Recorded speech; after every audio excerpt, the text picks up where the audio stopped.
नमस्कार, मैं हूं मानसी शर्मा। न्यूज क्रांति की डिजिटल समाचार सेवा में आपका स्वागत है। आज के मुख्य समाचार इस प्रकार हैं। कोरोना पर काबू पाने के लिए आवंटित की गई राशि के इस्तेमाल में फिसड्डी रहा महाराष्ट्र। 15 अक्टूबर से बहाल होगी नई दिल्ली कटरा वंदे भारत एक्सप्रेस सेवा। अफगानिस्तान के शांति वार्ताकार अब्दुल्ला अब्दुल्ला की भारत यात्रा संपन्न। विभिन्न मसलों पर भारत सरकार से की चर्चा। हाथरस कांड में सीबीआई ने एफआईआर दर्ज कर शुरू की जांच। व्हाइट हाउस ने अमेरिकी राष्ट्रपति डोनाल्ड ट्रंप से कोरोना संक्रमण फैलने की खबरों का खंडन किया। रूसी राष्ट्रपति पुतिन और ईरान के राष्ट्रपति रूहानी ने अर्मेनिया अजरबैजान युद्ध विराम पर चर्चा की। पैनासोनिक ने अपना flagship camera Lumix S5 launch किया। अब समाचार विस्तार से। कहते हैं ओल्ड इज गोल्ड कहलाता है, इसलिए तो कानपुर आज भी दुलारी ज्वेलर्स ग्रुप पर अपना भरोसा जताता है। दुलारी ज्वेलर्स ग्रुप कानपुर की pure old and trusted jewellery showroom. Visit की Dulari jewellers Kidwai Nagar and Dulari jewellers Lal Bangla. Corona virus से सर्वाधिक ग्रसित होने के बावजूद महाराष्ट्र कोरोना पर नियंत्रण पाने के लिए केंद्र सरकार द्वारा पहले चरण में आवंटित राशि का इस्तेमाल करने में फिसड्डी रहा है। केंद्रीय स्वास्थ्य एवं परिवार कल्याण मंत्री डॉक्टर हर्षवर्धन ने संडे संवाद के दौरान आज बताया कि पहले चरण में कोविड-19 पर काबू पाने के लिए केंद्र सरकार ने राज्यों और केंद्र शासित प्रदेशों को 3,000 करोड़ रुपए जारी किए थे। उन्होंने बताया कि महाराष्ट्र, चंडीगढ़ और दिल्ली छोड़कर लगभग सभी राज्यों ने प्राप्त अनुदान का पूरा उपयोग किया है। केंद्रीय मंत्री ने कहा कि महाराष्ट्र ने अनुदान की 42.5%, चंडीगढ़ ने 47.8% और दिल्ली ने 75.4% रकम का उपयोग किया है। महाराष्ट्र देश का सबसे सर्वाधिक कोरोना संक्रमण पीड़ित राज्य है। राज्य में कोरोना संक्रमण के कुल 15,17,434 मामले हैं, जिसमें से 12,55,779 संक्रमण हुए हैं तथा 40,040 कोरोना संक्रमितों की मौत हो गई है। इस तरह राज्य में फिलहाल कोरोना संक्रमण के 2,21,615 सक्रिय मामले हैं। दिल्ली में कोरोना संक्रमण के 3,06,559 मामले हैं, जिसमें से 2,78,812 रोग मुक्त हो गए हैं तथा 5,740 संक्रमितों ने दम तोड़ दिया है, जिससे अब संक्रमण के 22,007 सक्रिय मामले शेष रह गए हैं। चंडीगढ़ के संक्रमण के 1,229 सक्रिय मामले हैं, जबकि अब तक 190 कोरोना संक्रमितों की यहां मौत हो गई है और 11,662 स्वस्थ हुए हैं। नई दिल्ली से जम्मू कश्मीर के कटरा तक चलने वाली नई दिल्ली कटरा वंदे भारत एक्सप्रेस ट्रेन सेवा 15 अक्टूबर से दोबारा शुरू हो जाएगी। केंद्रीय मंत्री डॉक्टर जितेंद्र सिंह ने रविवार को ट्वीट किया। रेल मंत्री पीयूष गोयल के साथ 2 दिन पहले हुई चर्चा के बाद रेल मंत्रालय ने 15 अक्टूबर से नई दिल्ली कटरा वैष्णो देवी वंदे भारत एक्सप्रेस ट्रेन सेवा को दोबारा शुरू करने की घोषणा की है। उन्होंने कहा कि वंदे भारत ट्रेन सेवा के दोबारा शुरू होने से वैष्णो देवी मंदिर की यात्रा पर जाने वाले तीर्थयात्रियों को काफी राहत मिलेगी। Doctor Singh Vande Bharat express train सेवा को दोबारा शुरू करवाने के लिए रेल मंत्रालय के लगातार संपर्क में बने हुए थे। दरअसल कोरोना महामारी के प्रकोप के कारण मार्च से ही देश में ट्रेन सेवाएं बाधित हैं, जिन्हें धीरे धीरे चरणबद्ध तरीके से शुरू किया जा रहा है।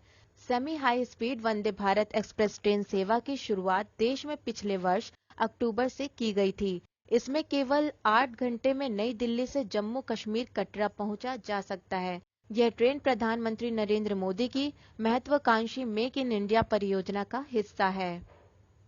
तालिबान के साथ अफगानिस्तान के शीर्ष शांति वार्ताकार डॉक्टर अब्दुल्ला अब्दुल्ला ने भारत की 4 दिवसीय सरकारी यात्रा के दौरान अंतर अफगान शांति प्रक्रिया की प्रगति से भारत सरकार को अवगत कराया और विभिन्न द्विपक्षीय, क्षेत्रीय और अंतर्राष्ट्रीय मसलों पर चर्चा की। डॉक्टर अब्दुल्ला अब्दुल्ला अफगानिस्तान के राष्ट्रीय समन्वय उच्च परिषद HCNR के अध्यक्ष भी हैं। उन्होंने अफगान के शांति प्रक्रिया के प्रति पूर्ण समर्थन जताने के लिए पड़ोसी देशों को धन्यवाद दिया है और कहा है कि अफगानिस्तान में शांति के लिए क्षेत्रीय आम सहमति और सहयोग महत्वपूर्ण है। उन्होंने भारत यात्रा के समापन के बाद अपने बयान में कहा, भारत की 4 दिनों की सरकारी यात्रा का सफल समापन हुआ। मैं प्रधानमंत्री, विदेश मंत्री, राष्ट्रीय सुरक्षा सलाहकार और यहाँ की जनता को अपने गर्मजोशी से स्वागत और सत्कार के लिए धन्यवाद देना चाहता हूँ। अफगान के शांति प्रक्रिया के प्रति पूर्ण समर्थन जताने के लिए पड़ोसी देशों को धन्यवाद देता हूं। अफगानिस्तान में शांति के लिए क्षेत्रीय आम सहमति और सहयोग बहुत महत्वपूर्ण है। उन्होंने कहा कि प्रधानमंत्री नरेंद्र मोदी, राष्ट्रीय सुरक्षा सलाहकार अजीत डोभाल और विदेश मंत्री डॉक्टर एस जयशंकर से भेंट हुई और विभिन्न क्षेत्रीय एवं अंतर्राष्ट्रीय मसलों पर उनसे विस्तृत चर्चा हुई। उन्होंने कहा कि श्री मोदी ने उन्हें अफगान शांति प्रक्रिया के लिए भारत के निरंतर समर्थन और देश की नेबरहुड फर्स्ट नीति के तहत दोनों देशों के बीच ऐतिहासिक संबंधों को और प्रगाढ़ करने के लिए दीर्घकालिक प्रतिबद्धता का आश्वासन दिया। विदेश मंत्रालय के प्रवक्ता ने कहा, डॉक्टर अब्दुल्ला अब्दुल्ला ने अफगान शांति प्रक्रिया और दोहा में चल रही वार्ता पर प्रधानमंत्री को जानकारी दी। दोनों नेताओं ने विभिन्न द्विपक्षीय मुद्दों पर चर्चा की। अफगानी नेता ने भारत की 3 करोड़ अमेरिकी डॉलर की परियोजनाओं में विकासपरक प्रतिबद्धता की सराहना की और कहा कि इससे उनके देश के सभी 34 प्रांत के लोगों को फायदा मिल रहा है। केंद्रीय जांच ब्यूरो सीबीआई ने उत्तर प्रदेश के हाथरस में 19 वर्षीय एक युवती के साथ कथित सामूहिक बलात्कार और हत्या मामले में रविवार को मुकदमा दर्ज करके औपचारिक तौर पर जांच का जिम्मा संभाल लिया। सीबीआई ने उत्तर प्रदेश के गाजियाबाद में इस बाबत आईपीसी की विभिन्न धाराओं के तहत हत्या का प्रयास, सामूहिक बलात्कार, हत्या और अनुसूचित जाति, अनुसूचित जनजाति कानून 1989 की धारा 3 के तहत मुकदमा दर्ज किया है। सीबीआई ने उत्तर प्रदेश सरकार की सिफारिश और केंद्र सरकार की ओर से कल देर शाम जारी अधिसूचना के बाद आज यह मुकदमा दर्ज किया। इसके साथ ही हाथरस के कथित सामूहिक बलात्कार एवं हत्या मामले की जांच का जिम्मा सीबीआई ने औपचारिक तौर पर संभाल लिया। सीबीआई ने मामले की जांच के लिए टीम गठित कर दी है और जल्द ही यह टीम मौके पर जाकर अपना काम शुरू कर देगी। सीबीआई ने गाजियाबाद के अपराध निरोधक ब्यूरो एसीबी में तैनात पुलिस उपाधीक्षक सीमा पाहुजा को जांच अधिकारी नियुक्त किया है। हाथरस में 14 सितंबर को एक 19 वर्ष की युवती के साथ कथित सामूहिक बलात्कार हुआ था, जिसके बाद दिल्ली के सफदरगंज अस्पताल में इलाज के दौरान मृत्यु हो गई थी। राज्य सरकार ने सीबीआई जांच की सिफारिश की थी, जिस पर केंद्र सरकार ने कल देर रात मुहर लगा दी थी। व्हाइट हाउस के डॉक्टर सीन कोनले ने रविवार को कहा कि अमेरिकी राष्ट्रपति डोनाल्ड ट्रंप से अन्य लोगों को कोरोना वायरस संक्रमण फैलने का अब कोई खतरा नहीं है। डॉक्टर कोनले की ओर से गुरुवार के बाद से ट्रंप के स्वस्थ होने को लेकर पहली बार ये जानकारी दी गई। उल्लेखनीय है कि ट्रंप ने शनिवार को व्हाइट हाउस में बिना मास्क पहने समर्थकों के सामने भाषण दिया था। कोरोना वायरस से संक्रमित होने और स्वस्थ होने पर अस्पताल से छुट्टी मिलने के बाद किसी सार्वजनिक कार्यक्रम में यह उनकी पहली उपस्थिति थी। इस बीच इस बात को लेकर चिंता जताई गई थी कि अभी ट्रंप से दूसरों में कोरोना वायरस के संक्रमण फैलने का खतरा हो सकता है। बीबीसी की रिपोर्ट के अनुसार डॉक्टर के ज्ञापन में कहा गया कि राष्ट्रपति की हाल की जांच से पता चला है कि अब उनमें वायरस का कोई संक्रमण नहीं है।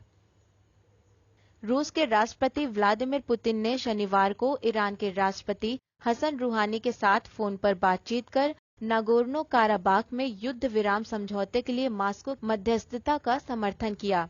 रूसी राष्ट्रपति कार्यालय की ओर से जारी बयान में कहा गया कि ईरानी राष्ट्रपति ने मानवीय उद्देश्यों के लिए युद्ध विराम पर रूस, अजरबैजान और आर्मेनिया के विदेश मंत्रियों के त्रिपक्षीय परामर्श तथा शांतिपूर्ण समझौते की जल्द से जल्द संभव उपलब्धि के लिए ठोस बातचीत शुरू कर समझौते का समर्थन किया।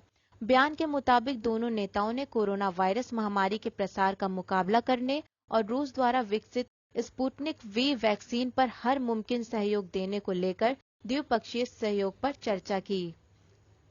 फोटोग्राफी का नया अनुभव प्रस्तुत करने के लिए diversified technology company Panasonic India ने रविवार को भारत में अपनी फ्लैगशिप एस सीरीज में लूमिक्स S5 प्रस्तुत किया। ये नया hybrid full frame mirrorless camera compact lightweight body में पारंपरिक S सीरीज कैमरा के गुण प्रदान करेगा। यह उत्तम दर्जे के फोटोग्राफर्स, वीडियोग्राफर्स एवं डिजिटल कंटेंट क्रिएटर्स के लिए फोटो शूट करने एवं वीडियो रिकॉर्ड करने का शानदार प्रदर्शन करेगा। इसका मूल्य 1,64,900 रुपए बॉडी के लिए तथा 1,89,900 रुपए पूरी किट के लिए है। लॉन्च के बारे में पैनासोनिक इंडिया के साउथ एशिया के प्रेसिडेंट एवं CEO मनीष शर्मा ने कहा, पैनासोनिक में हम नई प्रौद्योगिकी की खोज, व लॉन्च करने के लिए ग्राहकों को जरूरतों को सबसे ज्यादा महत्व देते हैं। ऑनलाइन कंटेंट के बढ़ते उपयोग के साथ बेहतर कंटेंट बनाने के लिए गुणवत्ता युक्त इमेजिंग समाधानों की मांग से भरी बढ़ोतरी हुई है। कहते हैं ओल्ड इज गोल्ड कहलाता है, इसलिए तो कानपुर आज भी दुलारी ज्वेलर्स ग्रुप पर अपना भरोसा जताता है। दुलारी ज्वेलर्स ग्रुप, कानपुर की pure old and trusted jewellery showroom. Visit की Dulari jewellers Kidwai Nagar and Dulari jewellers Lal Bangla. यह थे आज के मुख्य समाचार। देश दुनिया व राज्यों की अन्य खबरों के लिए आप हमारी वेबसाइट www.newskranti.com पर लॉगिन कर सकते हैं। न्यूज क्रांति से जुड़े रहने के लिए धन्यवाद। शुभ रात्रि।